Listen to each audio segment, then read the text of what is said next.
The autumn of 1883 came down hard on the Wyoming territory, sweeping off the high ridges with a cold that had no patience for the weak or the unprepared.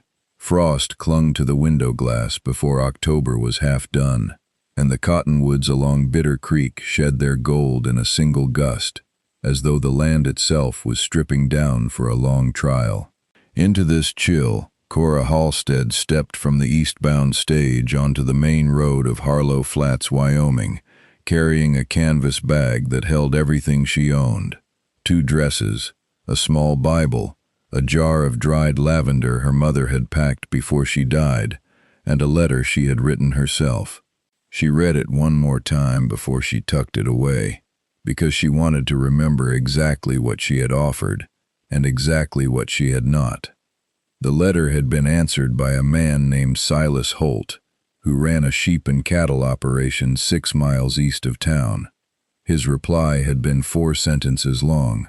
He needed someone to manage the house and cook through the winter months. He offered a room, 3 meals, a wage of $4 a month, and nothing beyond that. He had not asked her age or her background.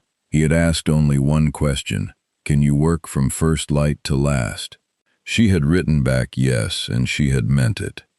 She stood now on the frozen road and looked at the town of Harlow Flats, which was not much more than a feed store, a church with a leaning steeple, a saloon she intended to walk past quickly, and a telegraph office. A buckboard waited near the feed store with a brown horse standing patient as stone. A man sat on the buckboard's bench with his hat pulled low and his hands on the reins. He was not looking at her. He was watching the road east, as if calculating something that had nothing to do with her arrival. She walked to him. She stopped at the wheel. She said, "Mr. Holt." He looked down then, and his face was what she had expected from a man who wrote 4 sentences and signed his name without flourish. Weathered, squared at the jaw, eyes the color of creek water in winter. He studied her for 3 seconds, which felt like more. "Miss Halstead," he said, "the bag your only luggage?" "Yes." He nodded and offered his hand to help her up. She took it, settled onto the bench, and he clucked the horse forward without another word. The wind came down the street and pushed against them both. She did not flinch, and she noticed that he noticed. The road to the Holt place was 6 miles of frozen ruts and scrub brush bending in the wind. Silas did not speak for the first 3 miles, and Cora did not feel the need to fill the silence. She was watching the land, rolling grass gone amber and wheat brown, hills dark with cedar on their north slopes, a sky the color of pewter stretched tight across the top of everything. It was not pretty the way painted pictures were pretty. It was something sterner than that, and she respected it. He spoke first. "You mentioned in your letter you kept house for a family in Cheyenne for 2 winters. "I did. The Alderman family. 4 children and a husband who traveled for the railroad. You cook." "I cook well enough that the Aldermans tried to pay me double to stay." He glanced at her. It was brief. "Why didn't you?" She looked at the road ahead. "Because the arrangement was temporary from the start, and I don't like to pretend otherwise." He was quiet again. Then he said, "Fair enough." She took that for what it was, which was more than most men offered on a first meeting. The house came into view on the far side of a low ridge, sitting in a hollow that broke the worst of the north wind. It was solidly built from pine logs, 2 rooms wide, with a covered porch running across the front, a good stone chimney, a kitchen garden gone to frost, a barn 50 yards back with the weather vane horse pointing northwest. 2 ranch hands were carrying feed bags from the barn to a lean-to shelter. They looked up when the buckboard came over the ridge, and they looked away again quickly, which she found telling.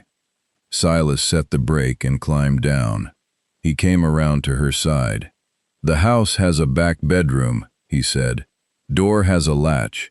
I'll show you the kitchen, and you can tell me what you need." She climbed down without his hand this time, because she had already taken his measure and knew he would not misconstrue it as rudeness. "I'll need to see what stores you have before I can tell you anything," she said. "Then I'll make supper." He almost smiled. She was certain of it, though it was gone before she could be sure. "All right," he said. They went inside. The kitchen was larger than she expected, and cleaner than any kitchen she had ever entered where a man lived alone. There was a good iron stove, a solid work table, a pantry with flour and salt and dried beans and 2 shelves of canned goods. A single chair sat at the kitchen table. 1 chair.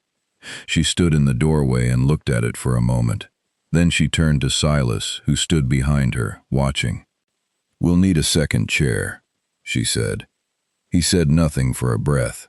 Then, "I'll bring one from the front room." She nodded and went to the stove to see about the fire. It was the first negotiation, small as it was, and they had both come out of it without a scratch.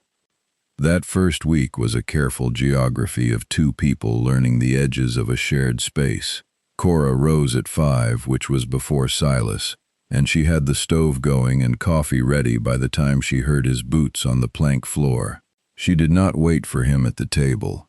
She poured herself a cup and stood at the window looking at the dark lifting off the hills, and he poured his own and stood at the door looking at the barn, and they were both comfortable with the quiet.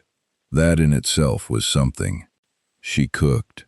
She mended the curtains in the kitchen, which were torn at the corners, using thread she had brought in her bag.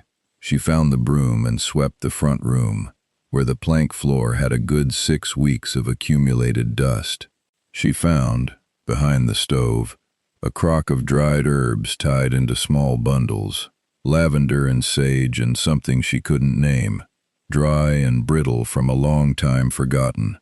She did not ask about them. Some things in a man's house are not for asking. Silas worked from before sunrise to after dark. She heard him come in some evenings when the sky was already black and the stars hard. He would wash at the basin outside, come in, hang his coat, and sit at the table where she had left his supper covered with a cloth. He always ate it. He never complained about the food. Once on the 4th day he looked up from the plate and said, "The stew was good." She said, "It'll be better when I find where you've hidden the pepper." He looked caught for a moment, then opened the lower pantry door and moved a tin of axle grease to reveal a small tin of pepper behind it. She raised an eyebrow. He said, "The ranch hands have a habit of using too much." She laughed.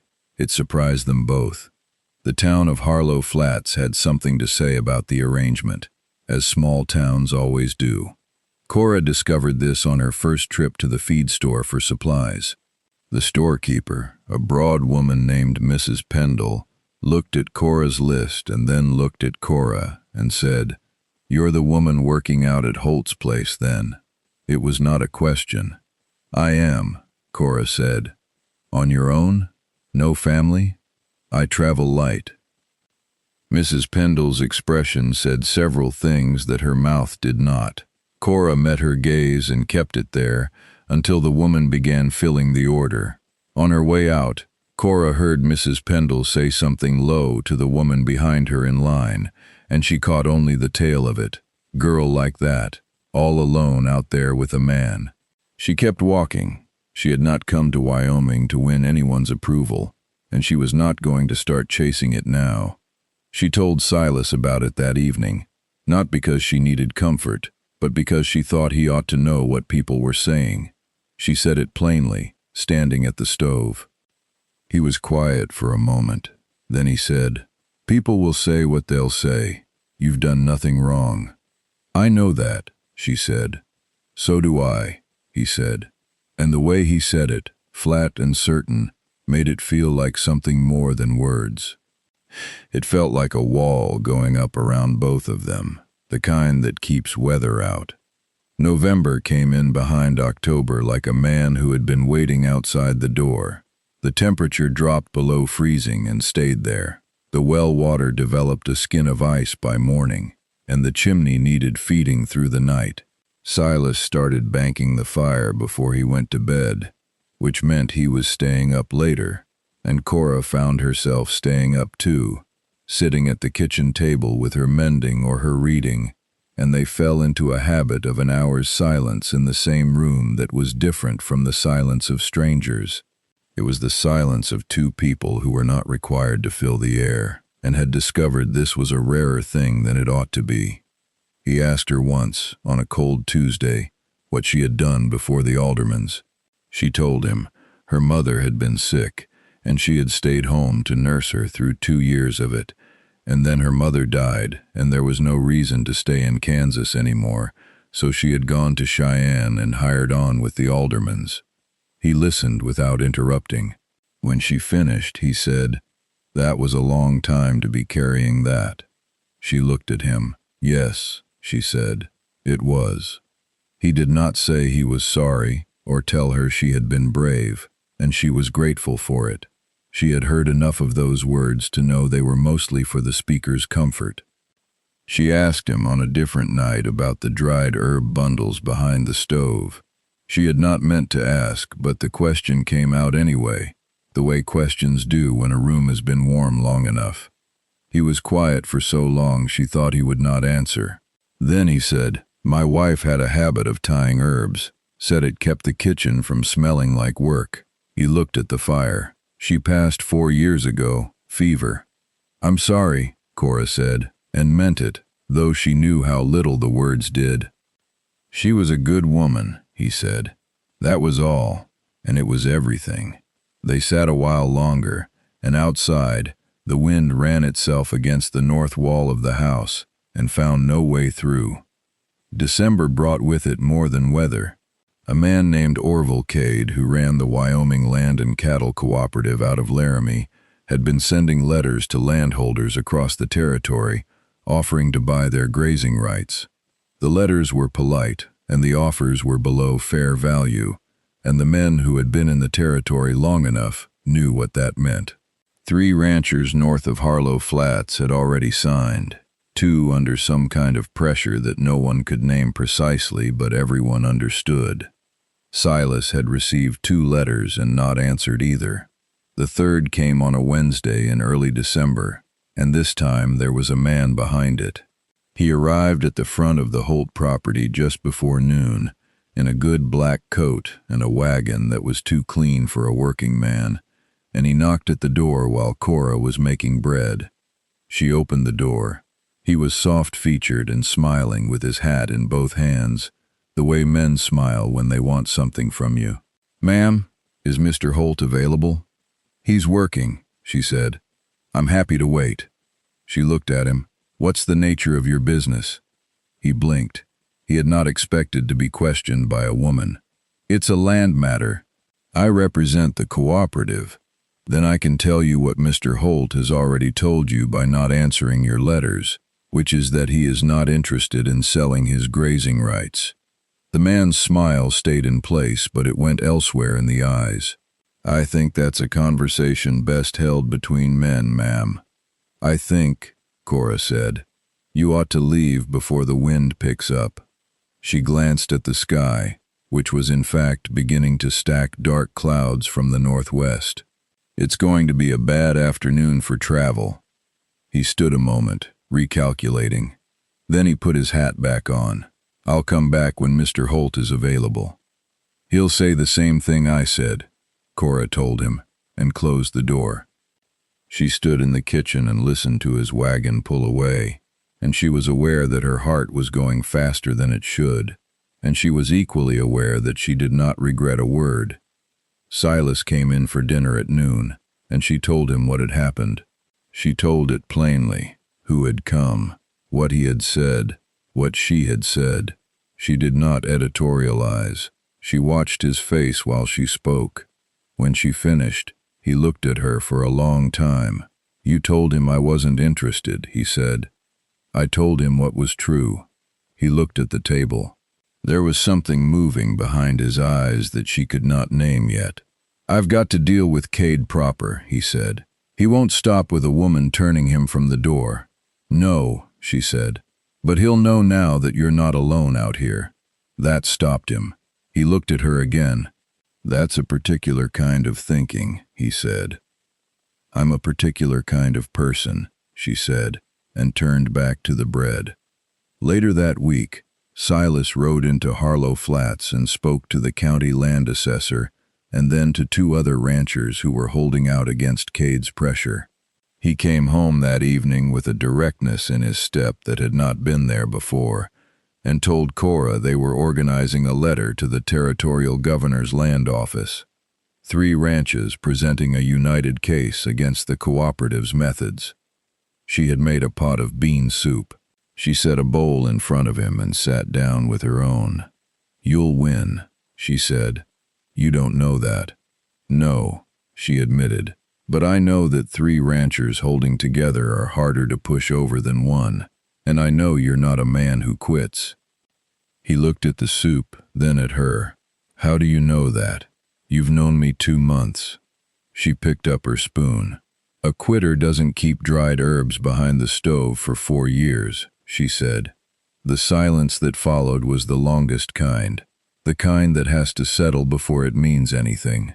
He picked up his spoon and they ate together in the good warm quiet of the kitchen, with the December wind running along the eaves and finding, as always, no way in. It was in January, deep in the cold, when the thing between them began to take a different shape, though neither of them named it. The naming would have been dangerous, and they were both careful people. It started with a shelf. Cora had mentioned once, without any weight to it, that she had nowhere particular to keep her small things, her Bible and the jar of dried lavender and a hair ribbon she was saving. A week later, she came into the kitchen one morning to find a narrow shelf mounted on the wall beside the door to her room, fitted with 2 wooden pegs beneath it, level and solid and finished smooth. He was already outside. He had been up before her, which never happened. She stood and looked at it for a long time. She said nothing about it that day, but at supper she put a small jar of wildflower honey she had found in the larder at the center of the table, between their 2 cups, in the place where there had been nothing. It was an offering of a kind. He looked at it, and she looked at her soup, and they did not speak about it. February came and the snows reached the window ledges on the north side of the house. The 2 ranch hands wintered in town, and it was only Silas and Cora on the property, with the animals needing feed and the woodpile needing constant work. She learned to split kindling. He did not suggest she stop. He sharpened the hatchet for her without being asked. One night a storm came down from the north with a force that made the logs of the house creak and the chimney howl, and the fire needed tending every 2 hours. They took turns without discussing it. She got up at midnight and at 2 in the morning, and he at 1 and 3. At 4 in the morning she came into the kitchen to feed the fire, and he was already at the stove, and they both stopped. She was in her coat over her nightgown, her hair loose. He was in his shirt and suspenders, no coat, because he had not expected her to be there. She went past him to the wood box and brought 2 pieces of split oak to the stove, and he stepped aside without being asked, and she laid them in and closed the grate and straightened up, and they were standing close because the kitchen was not large. He said, "You should sleep." She said, "So should you." Neither of them moved. He said quietly, "Cora." That was all. Just her name. But the way he said it, the way a man says a word he has been turning over in his mind for weeks before he allows it out, made the air in the kitchen feel different. She looked at him. His face in the firelight was the face she had been learning for 4 months, and she knew it now the way you know a piece of country you have walked every day. She knew the crease at the corner of his left eye and the place where his jaw went tight when he was thinking hard. She knew his hands. She said, "I think we need to talk about what comes after the winter." He said, "I was thinking the same thing." She sat down at the table. He sat across from her, which is what he always did, which is where his chair was, which was a thing that had come about naturally, and meant, she thought, something. She said, "I told you from the start that I don't like to pretend a thing is temporary when it isn't." He said, "I remember." She looked at the table. She was not a woman who went around her meaning, "I don't think this is temporary anymore." He was quiet. He looked at his hands, and she waited because she had learned that he needed a moment to get to what he meant to say. He said, "When I wrote that letter in the newspaper, I wrote 4 sentences because I didn't know how to write what I actually needed." "What did you actually need?" He looked at her. Someone who wouldn't leave when it got hard. She held that. She said, "I'm not a woman who leaves." "I know that now," he said. "And I'm not asking for promises you can't keep," she said. "I'm asking whether you'd like to make different ones than we started with." He studied her face for a long time. The fire popped in the stove. The wind pressed against the north wall. And then Silas Holt, who never wasted words, said, "I'd like that very much." She reached across the table and put her hand flat on the surface, not quite reaching his, but close. He put his hand next to hers, and their fingers overlapped at the edge, and that was enough for now.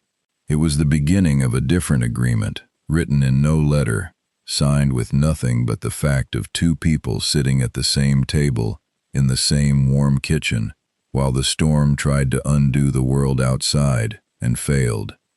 9 men had come to Cora's door in the years before Harlow Flats. 9 men who had knocked before supper and wanted something easy, wanted her beauty or her labor or her compliance, and when she would not give it on their terms, they had gone away without looking back. She had watched them go and felt nothing much, which told her everything she needed to know about what they had been offering. Silas had not knocked. He had waited in his buckboard with his eyes on the road doing the work of waiting, and when she had come to him, he had not rushed toward her. He had simply helped her up and taken her home and let her find her own way to stay. Spring came slowly, as Wyoming springs do, reluctant and muddy and magnificent once it finally committed. The snow came off the hills in March, and the creek behind the barn ran fast and cold, and the grass came up green behind the snowmelt, more green than Cora had believed the land capable of. She planted the kitchen garden in April. Silas built a larger woodshed, unnecessary for the season but right for the future, and she understood that. They were married in May by the Reverend Pruitt in the leaning steepled church in Harlow Flats, with the ranch hands as witnesses and Mrs. Pendle from the feed store in the front pew, who had apparently decided she had been wrong about Cora and come to say so in the only way women like her know how to, by showing up. The ceremony was short and the vows were plain, and when the Reverend said Silas could kiss his bride, Silas kissed her once, firmly, in the manner of a man who has made a decision and intends to stand by it. She kissed him back in the manner of a woman who never needed permission. On the porch that evening, with the May light going gold over the hills and the kitchen garden showing its first green rose, Silas brought out a second rocking chair he had made through the winter in the barn on the evenings she thought he was only doing repairs. He set it beside his own. She looked at it. She looked at him. He said nothing, because there was nothing to say. She sat down in it. He sat in his. The land went gold and then rose and then dark, and they were both still there when the first stars appeared, rocking in the quiet the way people do when they are home. Sometimes the most important things that happen to us begin as arrangements of pure necessity, 2 cold people choosing the practical warmth of shared shelter. But warmth has a way of becoming something more. A shelf goes up. A chair appears. A name is said in the dark in a way that was not in the original agreement, and before you have noticed it shifting, the contract has become a covenant. If there is someone in your life who has been showing up quietly, doing the work without asking for credit, waiting until the work is done before they knock, maybe look a little closer. Maybe a shelf was built for you this week and you called it nothing. Maybe the warmth you have been sitting in was not the stove at all. If Cora and Silas's story settled something in your heart tonight, leave a word or 2 in the comments. Tell us which part stayed with you. Was it the shelf? The second chair? the name said in the firelight. We read every one. And if you'd like more journeys through the old frontier, where stubborn hearts find their way home, we'd be honored to have you subscribe and ride along. Good night. God bless you and everyone sitting near you tonight.